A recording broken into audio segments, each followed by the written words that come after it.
Acts 23.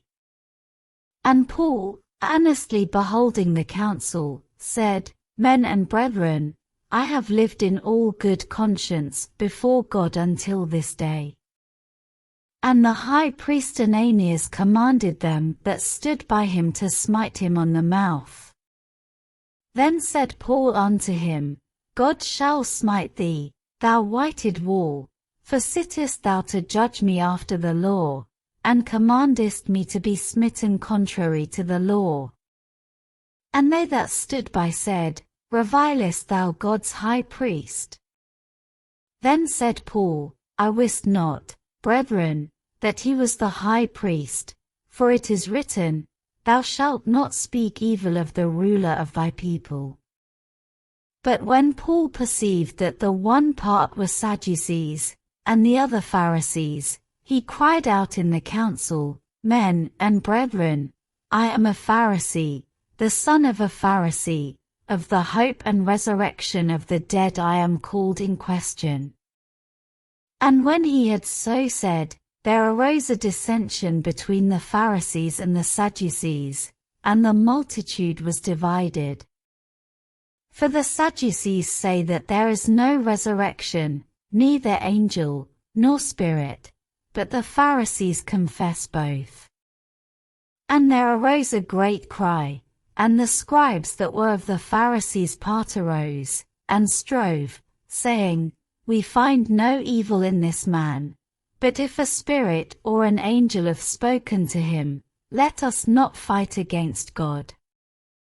And when there arose a great dissension, the chief captain, fearing lest Paul should have been pulled in pieces of them, commanded the soldiers to go down, and to take him by force from among them, and to bring him into the castle.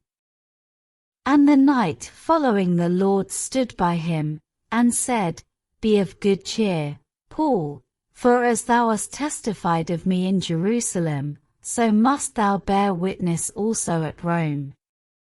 And when it was day, certain of the Jews banded together, and bound themselves under a curse, saying that they would neither eat nor drink till they had killed Paul. And they were more than 40 which had made this conspiracy.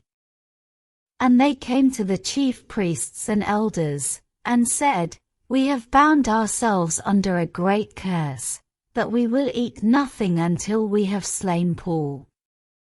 Now therefore ye with the council signify to the chief captain that he bring him down unto you tomorrow, as though ye would inquire something more perfectly concerning him, and we, or ever he come near, are ready to kill him. And when Paul's sister's son heard of their lying in wait, he went and entered into the castle, and told Paul. Then Paul called one of the centurions unto him, and said, Bring this young man unto the chief captain, for he hath a certain thing to tell him. So he took him, and brought him to the chief captain, and said, Paul the prisoner called me unto him, and prayed me to bring this young man unto thee, who hath something to say unto thee. Then the chief captain took him by the hand, and went with him aside privately, and asked him, What is that thou hast to tell me?